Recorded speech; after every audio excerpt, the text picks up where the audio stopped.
돌이킬 수 없게 된 거죠.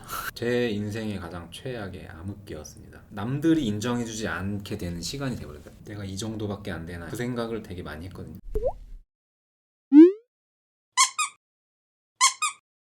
멤버십에 있을 때 네. 프로젝트를 진행했던 친구가 알던 박사 하시던 형이 그 형의 후배인 석사, 졸업을 못할 지경이어서 네. 그 형이 대신 이렇게 사람을 찾아봐 준 것 같아요. 네. 제가 이걸 안 하면 그 형이 또 졸업을 못하게 되는 상황이었네. 되게 졸업 많이 시키셨는데요, 지금? 개발을 하면서 제가 돈을 번 최초의 시도였죠. 그 일이 들어왔을 때 할 수 있다라고 생각하셨나요? 아니요. 그때도 저는 학생 때였기 때문에. 어떻게 그냥 해볼게요라고 말을 할 수가 있었어요? 돈을 받고 하는 거니까 오히려 처음이고 또 그래서 네.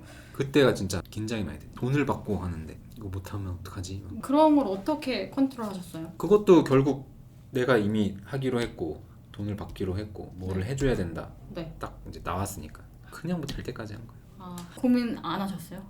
고민 많이 엄청 많이 했겠죠. 근데 그때 기억은 잘 안 나는데 결과만 기억나고 친구가 소개시켜준 사람을 약간 좀 덜 부담을 가지고 했던 것 같아요. 아. 그거를 했던 과정들은 쉽진 않았죠. 과정은 기억이 나거든요. 뭐를 이제 가져왔어, 장비를. 해체 신호 뭔가 측정한 모드였어요. 손바닥만한 인베디드 막 이런 게 들어가 있었어요. 이게 잘 원래 되는 건데 상용품 다른 업체에서 만든 거를 산 건데 거기에 뭔가 기능을 조금 더 업데이트를 하고 싶었는데 그 제조사에서는 그런 걸 안 해주거든요.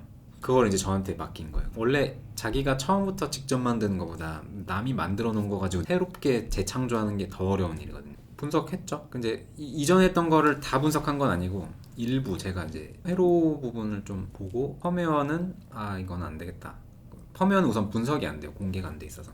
그게 공개가 되면 남들이 다 카피해서 쓸 수 있거든요. 그거 그냥 버리고 하드웨어 껍데기만 쓰고 부품들만 쓰고 하드웨어를 제어하는 펌웨어, 네. 소프트웨어는 제가 그냥 처음부터 해가지고 거기서 이제 요구한 대로 다 구현해서 그 형이 이제 잘 무사히 졸업했다.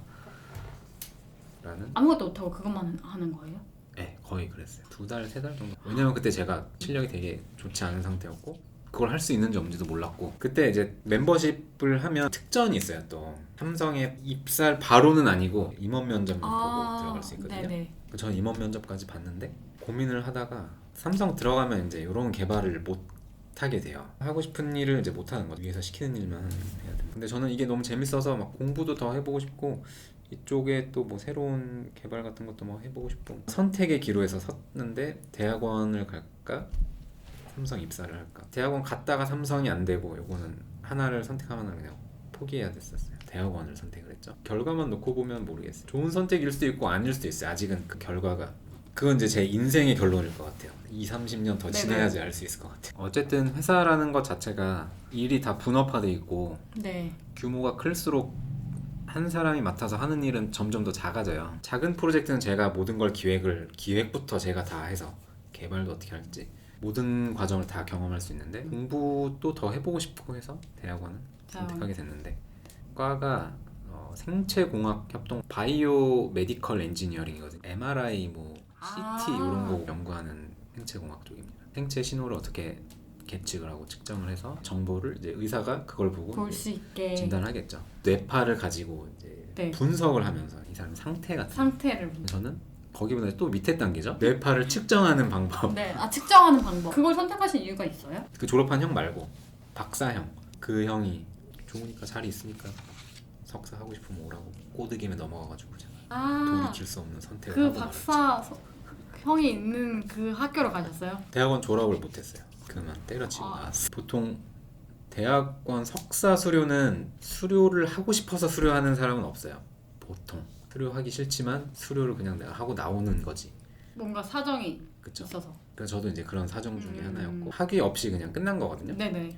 근데 수료는 안 쳐줘요. 수료는 어디 이력서 같은 거 쓸 때 학위를 못 내거든요. 그냥 학사로 최종 학력은 학사한 거죠. 공부는 다 했고 지식은 내가 했는데 습득했지만 뭔가의 사정에 의해 그쵸. 석사를 그만두면 한 1년 안에 보통 그만두거든요. 네. 2년을 꽉 채우면 그만두는 게 오히려 미련한 건데 뭐 졸업이 늦어져도 논문만 쓰면 그 다음 학기에 졸업할 수 있거든요. 근데 저는 그냥 수료하고 돌이킬 수 없게 된 거죠.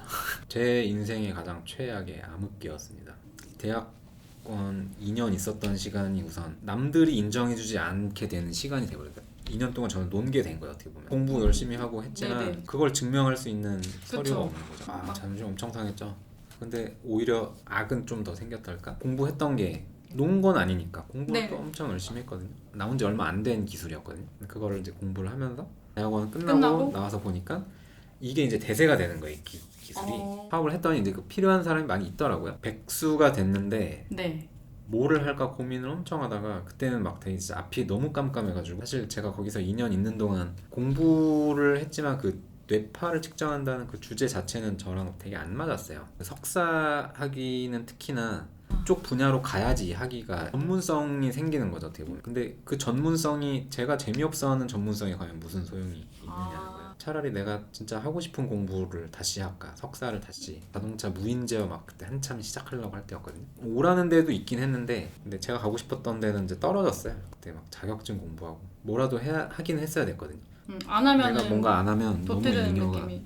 그냥 이제 제가 어디에 취업을 지원서를 낸다고 했을 때 2년이 빈다니까요. 2년 동안 뭐 했어라고 물어봐주면 다행이지. 할 말은 있지. 근데 물어봐주지도 않고 서류 컷이니까 뭐라도 내가 해서 내 이력에 남길 수 있는 뭔가를 해야 될 것 같아서 도피 자격증 공부를 하기 시작했죠. 완전 진짜 루저 같은 마음이었어요. 그럼 맨날 도서관만 다녔어요. 혼자서 누구랑 연락도 안 하고 그냥 계속 간 거예요. 뭐라도 해야 되니까. 아는 사람도 아무도 없고 진짜 그 고시하는 사람들 약간 그런 제가 약간 그걸 조금 느낀 것 같아요. 10시간 공부하다가 밥도 혼자 먹고 해 다지고 막 그냥 막 10시 11시 밤 때 돼서 집에 들어갔다가 시험 봐서 다행히 이제 합격하고 그것도 이렇게 무시 못 하더라고요. 별거 아닌 것 같은데 하려면 할 수 있구나라는 자격증을 이제 땄으니까 자신감이 조금 생겼어요. 그래서 나 인형 아니구나. 하려면 할 수 다행이다. 뭐라도 하긴 해야 되는 것 같아요. 그럴 때. 그때는 이제 가장 암흑기였고 사업하면서도 뭐 사업하기 전에도 뭐 그런 일들이 몇 번 있었는데 슬럼프잖아요. 무기력감을 느끼는 그런 때 목을 그냥 뭐라도 계속 내가 지금 상황에서 할 수 있는 거를 하는 거였습니다. 공부든지 아니면 개발이라든지 그걸로 하는 힘으로 어떻게 보면 계속 앞으로 나아가신 거네요. 그 와중에. 그때가 근데 진짜 가장 힘든 시기인 것 같기는 해요. 그걸 극복을 정말 잘 해야지 거기서 무너지면 이제 자기가 마음을 강하게 먹지 않는 이상 누구도 그건 해결해 줄 수 없는 거죠. 내 인생을 놔버리면 안 되는 것 같아요. 그때 그 시점. 그래서 뭐라도 할 수 있는 거는 계속 네. 그때 힘들 때 진짜 이악 물고 마음 독하게 먹고 뭔가를 해야 되는 것 같아요. 그럴 때일수록 내가 이 정도밖에 안 되나 그 생각을 되게 많이 했거든요. 그러면서 이제 막 공부를 엄청 했어요 그때. 그 와중에 마음을 잡고 공부를 할 수 있다는 거는 아직 내 삶에 내가 기대감이 있으니까 나아질 수 있을 거라는. 그 기대라는 걸 할 수가 없어요. 그냥 이악 물고 버텼을 뿐이에요. 약간 힘을 좀 쌓아두는 거죠. 세상 밖으로 다시 이제 나오기 위해서. 자격증 따고 나서 맨 처음에 저한테 이거 재밌어 하고 딱 예, 대학교 보여줬던 때 친구. 창업한다 그래서 멤버로 합류하게 됐죠. 되게 초기였어요. 아 정말요? 초기에 합류했는데 3년 4년 했나? 그럼 되게 잘 됐던 모양이에요. 잘 안 됐어요. 그때는 폐기로 한 거죠. 돈 못 받고 밤새 막 프로젝트 하고 그랬는데도 일이 재밌어서 힘든 게 없었어요. 생활이? 생활이 힘들긴 했죠. 이제 그때는 어쩔 수 없이 이제 부모님 도움을 받는 거예요. 돈 못 버니까. 네. 그때부터 이제 강의를 조금씩 하기 시작하다가 저희가 이제 사업을 하고 있으니까 네. 그 동생이 자기 사촌 동생을 일이나 배우라고 방학 때. 근데 무슨 대학생이 뭐 배울 일이 뭐가 있어요. 과외나 해줄게. 프로그램 수업이나 듣고 가. 그 다음 학기 때 수업을 수강을 해서 수업을 그냥 대충 들어도 A뿔이 나왔다고 했어요. 신으로 불렸다고. 제가 최초로 강의를 누군가한테 남한테 가르쳐 본 게 대학원 때거든요. 친하게 지내던 형이 미국으로 박사하러 가면서 자기 후배들 좀 강의 좀 해줘라.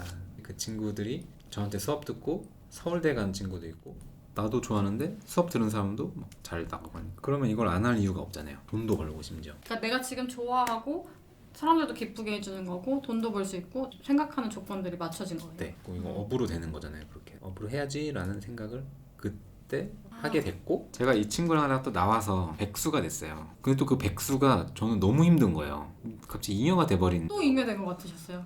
약간 워커홀릭인가 봐요. 뭔가를 안 하고 놀고 있으면 저는 그 답답함을 어떻게 이겨내기가 너무 힘든 거예요. 불안한 거죠. 잉여로 지내는 건 일주일이 최장인 거예요. 그 4명 중에 한 명이 네. 드론 회사를 들어가 있더라고.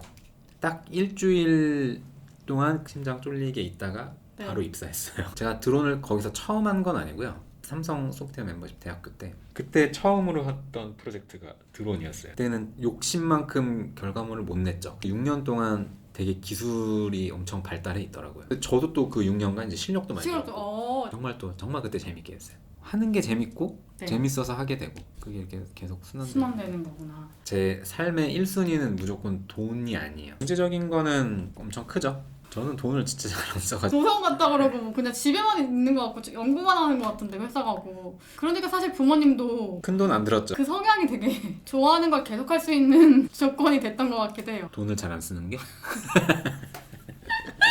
결국 그렇게 되네 결론. 원래는 그 대표님이 엔지니어 출신이 아니고 드론으로 촬영하고 뭐 드론 판매하고 이러는 분이셨어요. 네. DJI라는 그 드론 업체가 드론을 너무 잘 만들어가지고 예전에는 드론으로 항공 촬영하는 게 되게 희소한 분야여서 돈도 많이 벌고 막 그랬거든요. 네네. 근데 DJI가 나오면서 그런 거 하던 업체가 싹 다 죽었어요. 왜냐면 일반인도 그냥 쉽게 촬영을 할 수 있게 됐거든요. 그래서 안 되겠다. 드론 네. 개발해야겠다. 이렇게 이제 하셨나 봐요. 드론 개발자가 사실 지금도 별로 없어요. 귀하다기보다는 수요도 별로 없고 우리나라에서 순수 진짜 완전 밑바닥부터 개발해서 그 GPS로 자동으로 왔다 갔다 하는 네네. 웨이포인트 비행이라고 하는데 그것까지 한 업체는 없다고 생각해요. 지금도 직접 하는 데는 거의 없는 것 같고 그 당시에는 없었어요. 1년 동안 그거를 저희가 직접 다 개발한 거거든요. 그 대표님한테는 큰 무기가 될 수 있거든요. 중국산 드론이 다 점령하고 있는데 맞아요. 자체 기술로 이런 비행 기술을 직접 만들었다 하면 투자자들한테 투자받기가 조금 쉬워요. 결국 그 대표님이 방향을 다른 데로 바꾸더니 그래서 나왔어요. 국내 대기업에서는 안 불러주니까 뭐 어떻게 하지 했는데 딱 링크드인 외국 업체, 외국 드론 업체에서 연락이 한번 오더라고요. 벨기에에서 이런 드론 개발하고 있는데 같이 일해볼래? 기술 면접을 봤는데 스카이프로 영어로 해야 되는데 제가 영어를 완전 못해가지고 어떻게 해요? 그래서 면접을 망했죠. 그 면접관이 우선 영어 공부를 좀 하고 있으래요. 다시 연락을 주겠다. 개발하거나 뭔가 프로젝트 할 때 소통은 돼야 되니까. 제가 기술이 있는 거는 아실 것 알겠는데 같은데. 예, 아실 것 영어를 같은데. 못하니까 영어 공부를 몇 달 했어요. 근데 연락이 안 오고 대기업 취업은 안 되고 작은 데 들어가기엔 이제 너무 아까운 거야 제가. 그렇죠. 자존심도 상했을 것 같아요. 자존심도 좀 진짜 우리나라 대기업은 와 사람이 이렇게 몰라보네 막 늘어서 내가 내 회사 만들고 말지 하면서 창업한 게 MIM입니다. 그래서 드론 회사 나온 다음에 그래도 막 암흑 시기까지는 아니셨나 봐요. 아까는 암흑이었어요 말하셨는데. 되게 큰 암흑기가 한 번 있었고 또 한 번 있었잖아요. 네네네. 그걸 2번 겪으니까 암흑기가 이제 별거 아니게 느껴지더라고요. 뭐라도 하면 되는구나. 하면 되는구나라는 게 이제 나한테 각인이 된 거예요. 네. 그죠? 회복 탄력성이 생기신 거예요. 무뎌진 걸 수도 있어요. 또 그렇게 말씀하시니까 또 나태해지고. 나태해졌고 나태해졌고. 뭐 그럴 수도 있죠. 다양한 시각으로 말씀해 주시니까 좋네요. 조금 나태해졌어요 사실은. 해외 취업 막 이렇게 해야지 막 이렇게 막 진짜 막 밤새 막 준비하고 그런 것도 아니었고 뭐 연락이 알아서 오네. 뭐 연락 오면 한번 가봐야지. 그런 느낌으로.